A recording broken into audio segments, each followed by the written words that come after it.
Ultimize. By this point in the series, you've learned several practical ways to simplify your environment. You've learned the two rules that eliminate most clutter. Throw away things you don't use, stop buying things you don't need. You've seen how powerful a small daily habit can be, removing just one item each day. You've explored ways to simplify closets, paper, and digital spaces. And we've talked about the psychology behind clutter and why it's sometimes difficult to let go of possessions. But now we need to address an important question. How do you keep clutter from coming back? Because many people have experienced this problem. They declutter their home, they clean their closets, they organize their papers. For a while, everything looks great. But 6 months later, the clutter begins creeping back. A few new items appear, a drawer fills up again, papers accumulate, closets slowly become crowded, and eventually, the house looks almost the same as it did before. This happens because decluttering is often treated as a project instead of a system. Projects end, systems continue. If you want to maintain a clutter free environment, you need a simple system that prevents accumulation. Let's start with the most powerful habit we discussed earlier. Remove one thing every day. This habit works because it reverses the normal direction of accumulation. Most homes accumulate objects constantly.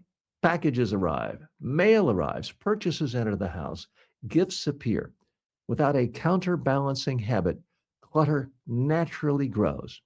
But the one thing a day rule reverses the process. Instead of slowly accumulating objects, your environment slowly becomes lighter. The habit also creates awareness. When you know you're going to remove one item per day, you begin noticing unnecessary objects more quickly. You open a drawer and think, I don't use this. You look at a shelf and realize, why am I keeping that? The awareness prevents clutter from returning silently. Another helpful system is something called the one in, one out rule. Whenever a new object enters your home, one object leaves. Buy a new shirt, remove one old shirt. Bring a new kitchen gadget into the house, remove an older one. Buy a new pair of shoes, donate or discard a pair you rarely wear. This rule works because it keeps the total number of possessions stable. Instead of expanding continuously, your environment remains balanced. Over time, this system gradually improves the quality of your possessions as well. Because when you choose to keep only the items that serve you best, the overall usefulness of what remains increases. Another way to prevent clutter is to control entry points. Think about where objects enter your home.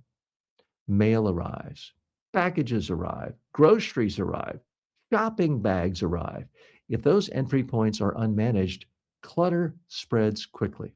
For example, when mail enters the house and immediately gets placed on a kitchen counter, it often remains there.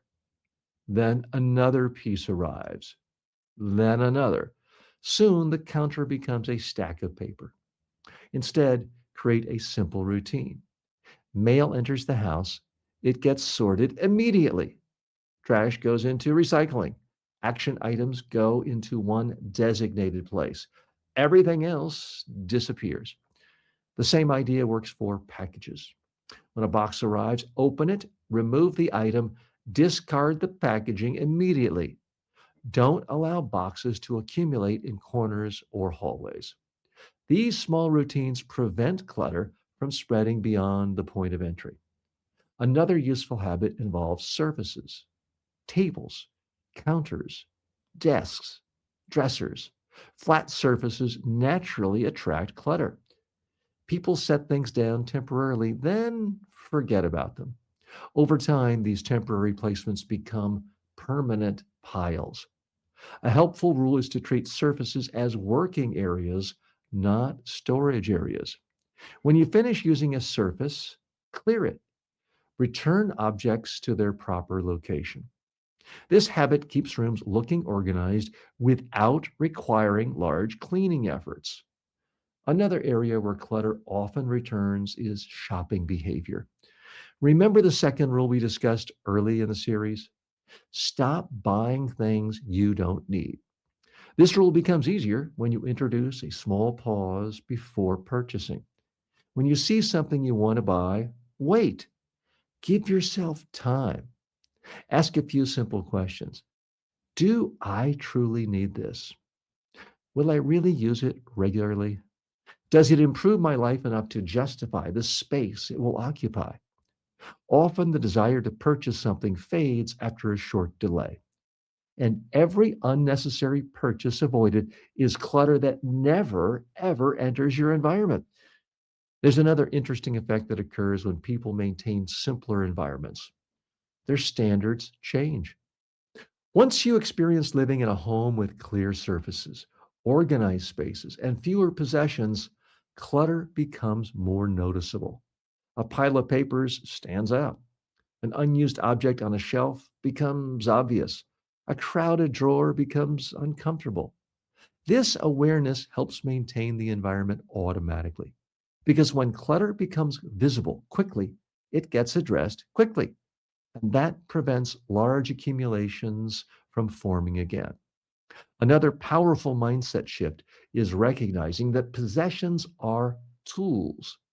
They exist to serve your life, not the other way around.